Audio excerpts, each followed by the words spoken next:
Hello, this is Stefan Senna, and welcome to my channel, The Coherence Path, All Roads Lead to You. This is going to be another video on one of my paintings, and I'll give you the history and my sort of interpretation of my experience and why I painted this painting. So you don't need to look at me, you can just enjoy the painting, hopefully. So this painting I did shortly after my near-death or out-of-body experience. And it came to me when I asked the question, what do I paint? I think this was, this was almost 30 years ago. So I think that this was probably maybe about the seventh or eighth painting I did. And I do remember that, and I still have the same feeling when I look at this painting, but I remember when this image came to me in a flash and a visionary experience, as the rest of them have continued to come, that it mirrored how I was feeling about my relationship with consciousness and the universe or God, however you want to frame it. I sort of felt like this wandering traveler who was at once astounded and amazed by the universe and the consciousness that guides all things, as well as being intrigued by the mystery of it all.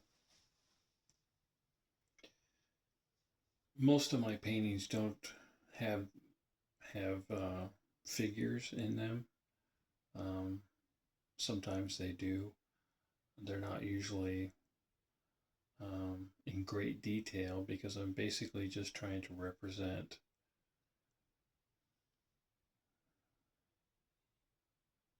a human form of a being. And in this painting we see a being, a human, standing here in the bottom third of the image, and above in the sky there's three ethereal or energetic or sort of ghostly figures flying in the sky. And if you look at each individual one of those beings in the sky, to me they feel like they're having fun. They're floating along, and they're coming to greet this human form that's observing it all. So there's a relationship between the human form, and what is unseen. And, that in a way, that in a way summarizes our relationship with consciousness itself. There's this aspect that is mysterious and unknown to us, but also intriguing and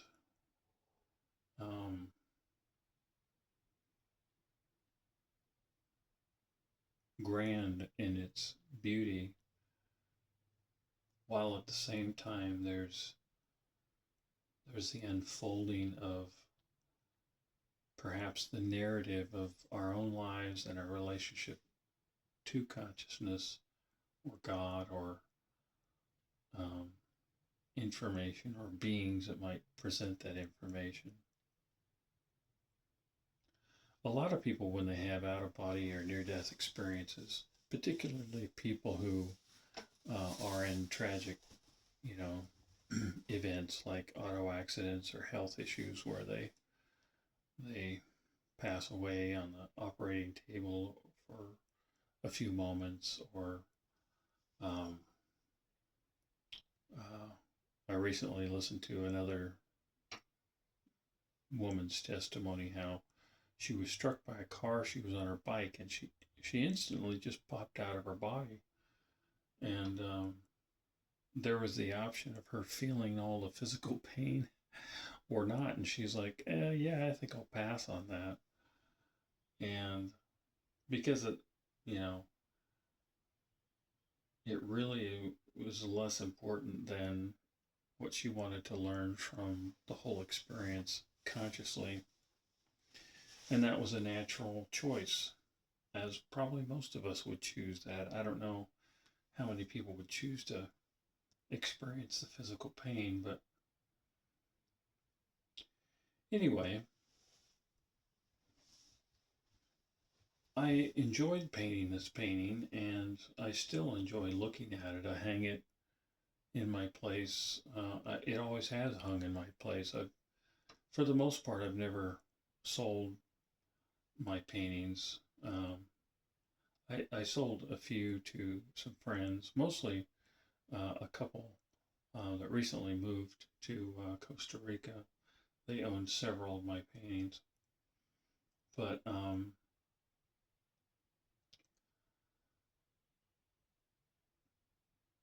I enjoy the feeling that they give me when I revisit them. And I was explaining to my youngster last night. I was sharing with them that because I was in the middle of painting another painting, um, and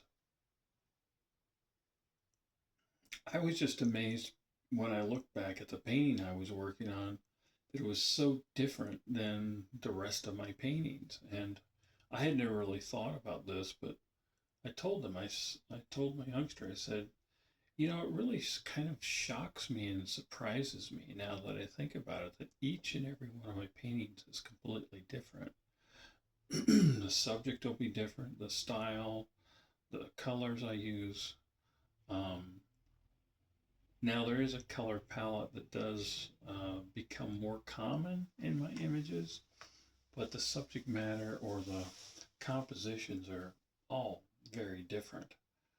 So um, I think it's just the way consciousness is communicating with me to illustrate these images, and so that's refreshing for me when I observe one of my paintings that it has its own message to me.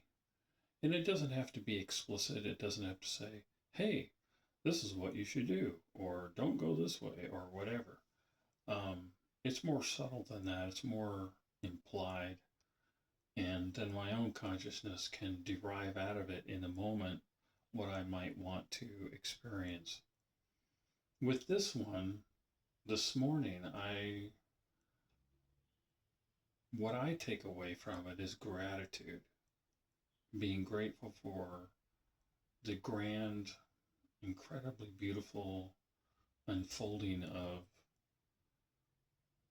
our lives and consciousness and the the challenges we face. In this painting it's a moon that's out, sort of like a dusk moon or morning moon, I'm not sure, but there's sunset colors on the water. There's also the fact that the trees don't have leaves on them. It gives me the feeling that there's a passage of time. Maybe this is in the fall or in the sunrise. I'm not sure, but those are not things I thought about when I painted the painting. I just received the image and I painted it out. And the passage of time is something that we all face. I'm going on 62 now, and the way I look at life now is significantly different than how I looked at it in my 20s, 30s, 40s, or even 50s. It's amazing what a few years makes. I was talking to one of my clients yesterday, and he said, "Oh, I'm only 50." too. You got 10 years on me. And I said, in my mind, I thought, well, those next 10 years will go by quicker than you think. I didn't tell him that because that's only my perception. But I think being grateful as time passes through our lives, whether it's a moment from between breakfast and lunch or a decade or two, is a helpful thing. It's a tool that we can use within ourselves consciously to guide the momentum and inertia of our own heart and mind's vibration. We can ask ourselves in gratitude, is there anything that we believe or have ideas about that we can soften or let go of because they no longer serve us anymore? So there's a lot that gratitude can teach us. And maybe these beings flying in the sky, they're especially the first one, the largest one, which you can see clearly, is looking very playful. I made a necklace out of silver some years ago using that design. I don't know whatever happened to it, but it's just a very playful design. And that same figure I used in many of my early paintings because I kept receiving those images. Anyway, that's how I created this image. It's has followed the path of many of my paintings, um, and you might have your own response to it or thoughts about it. But I hope you enjoy looking at it, and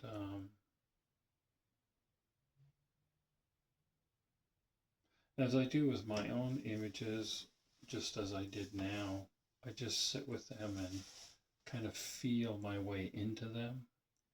I view them as living snapshots of consciousness because that's what memory, vision, experiences are. Everything that we experience is alive and active because our consciousness has given it life in the moment. So when I gaze at one of my images, I'm quickening it, I'm giving it life, and then my own consciousness is allowing itself to ponder how it responds. And you can use the same method if you want. Or you can just look at it as a picture on the wall. Or maybe it's not something that appeals to you, and that's perfectly fine as well. But anyway, that's a discussion today about my painting, one of my paintings, another one, and I will continue to upload more videos about each one of my images. I have a couple hundred or more to go through, and I'm painting more all the time. So thanks for visiting my channel. I appreciate you stopping by, and feel free to leave comments, subscribe if you like, and yeah, maybe I'll see you on the next video. Thank you.